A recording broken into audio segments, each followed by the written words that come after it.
You know, some books you just read, and then there are others that they really change you. For me, Viktor Frankl's Man's Search for Meaning is definitely one of those books. It completely reshaped how I think about life, about suffering, and what it all means. So today, in this explainer, we're going to take a journey through this incredible philosophy, one that was born from one of the darkest chapters in human history. The whole book, and maybe life itself, really boils down to one huge question. In the face of truly unimaginable suffering, what is it that keeps a person going? What's that force that lets someone endure the absolutely unbearable and still, somehow, find a reason to live? Well, the man who answered this question, Viktor Frankl, he wasn't some philosopher thinking things over in a comfy armchair, no. He was a psychiatrist and a Holocaust survivor who hammered out his philosophy in the fires of a Nazi concentration camp. His insights weren't just theories, they were tested, and they were proven true in the most extreme conditions you can imagine. All right, so where do we even begin? Frankl's entire philosophy really stands on one single foundational discovery he made in the camps. He called it the last of the human freedoms. It's this inner power that no circumstance, no matter how brutal, can ever take away from you.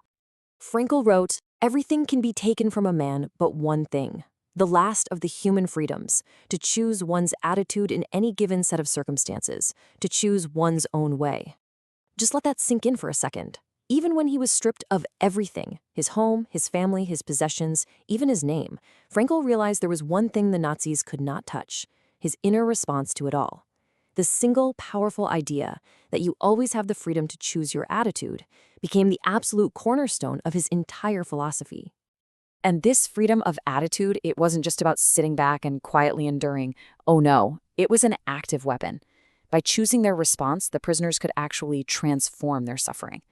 Frankl saw that survival often had less to do with physical strength and more to do with this mental power. They could reframe the pain by seeing hardship as a test of their inner strength, by using that pain as fuel to grow, or by finding a really deep purpose and helping the person next to them through their shared nightmare. This power to endure is just captured perfectly in another one of his famous quotes. "He who has a why to live for can bear with almost any how." Right here, Frankl gets to the very core of what drives us as humans. It's not about seeking pleasure. It's not about power. It's the search for meaning, a why. If you can find that, you can withstand almost anything. Okay, but if meaning is so important, where on earth could someone possibly find it in a place that was designed to strip away all meaning, a place of just total despair? Well, this brings us to the second part of Frankl's discovery, the unbelievable power of our inner world. He writes, "The salvation of man is through love and in love." Frankl shares this really personal story about being forced to march in the freezing cold, just on the verge of collapse. And in that moment, he started having this vivid conversation in his mind with his wife. He could see her face, he could hear her voice, and right then, he realized that love was a force that could let him rise above his physical pain and his brutal surroundings. It was his anchor. And it went beyond just the power of love. Frankl saw that a rich inner spiritual life was a key to survival. And this wasn't always about formal religion. I mean, sure, he saw prisoners find strength through prayer, but he also saw it in someone quietly appreciating a sunset over the barbed wire, or humming a piece of music in their head, or even getting into these deep philosophical debates. These things reminded them that they were more than just a number, that they still had a human soul. All these inner resources, love, beauty, philosophy, they all point to one central theme, human dignity. As Frankl says, man's inner strength may raise him above his outward fate. He saw firsthand that even in a system designed for total dehumanization, it was still possible for a person to hold on to their dignity, to rise above the sheer brutality all around them. And this wasn't just some abstract idea. Frankl saw it happen. He saw men sharing their last little piece of bread. He saw people offering a kind word to someone who was about to give up. He saw the small effort of trying to stay clean as an act of self-respect.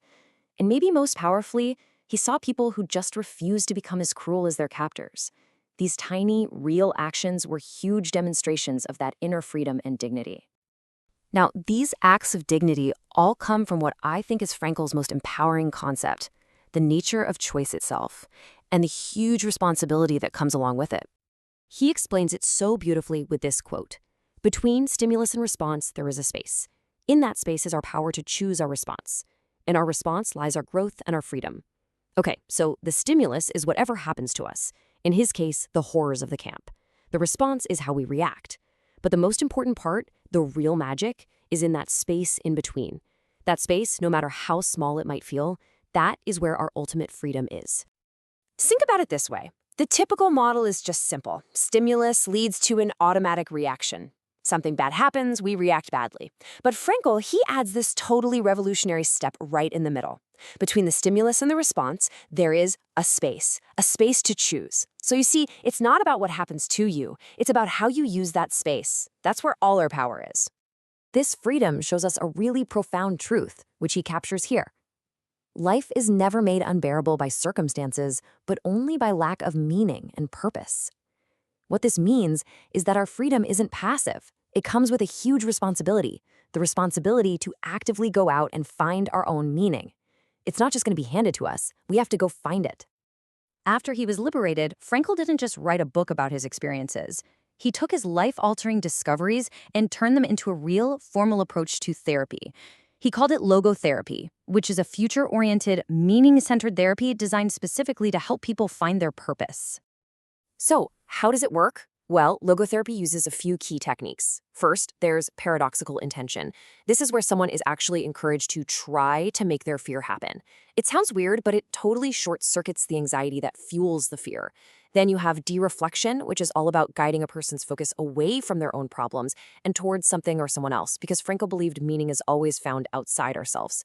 And finally, Socratic dialogue, where the therapist just acts as a guide, asking questions to help the person uncover the meaning that's already there inside them. It's all about empowering you to find your own why. All right, so these ideas, freedom, responsibility, meaning, they all build up to the very peak of Frankl's philosophy. This is where we learn how to live beyond ourselves, and it starts with the crucial role of hope, especially when facing tragedy. Frankl came up with this profound concept he called tragic optimism. This is the ability to stay optimistic despite what he called the tragic triad. That's pain, guilt, and death, the unavoidable sufferings of life. This isn't about ignoring tragedy or pretending it's not happening. It's about having the incredible courage to find meaning within it. So how do we do that? Frankl gives us the answer right here. The more one forgets himself, by giving himself to a cause, to serve, or another person to love, the more human he is and the more he actualizes himself. This is the core of what he called self-transcendence. He argued that real fulfillment isn't found by looking inward and asking, what do I want out of life? No, it's found by looking outward and asking, what does life want from me? And this isn't some high-in-the-sky, impossible idea. It's made real through our actions. I mean, think about a scientist dedicating their whole life to research that could help millions, or a parent who makes sacrifices for their child's well-being, an artist who creates something that moves and inspires people, or a volunteer helping those who are less fortunate. All of these are paths to self-transcendence, to finding meaning by giving ourselves to something bigger. And this all brings us to the final, ultimate lesson of Frankl's work, and the big question he leaves for all of us. It's about that final transformation of the human spirit, how we can actively turn suffering into a real human achievement. Let's just sit with this last, powerful quote for a moment. In some way, suffering ceases to be suffering at the moment it finds a meaning, such as the meaning of a sacrifice. This is the very essence of tragic optimism. It's that moment when pain is transformed into purpose, the moment a loss becomes a lesson, the moment a sacrifice becomes a legacy. It's when we find a why for our suffering that its crushing weight finally begins to lift. In the depths of Auschwitz, Viktor Frankl found his why: to survive, to teach these lessons to the world, and to live a life of purpose that honored those who were lost. And his life poses a question to every single one of us. Frankl found his why. What is yours? Look, this explainer really just scratches the surface of the incredible journey this book offers. If any of this connected with you, I truly, truly encourage you to read it for yourself. It's a book that might just change you too. You can find a link to Man's Search for Meaning down in the description. Thanks so much for joining me.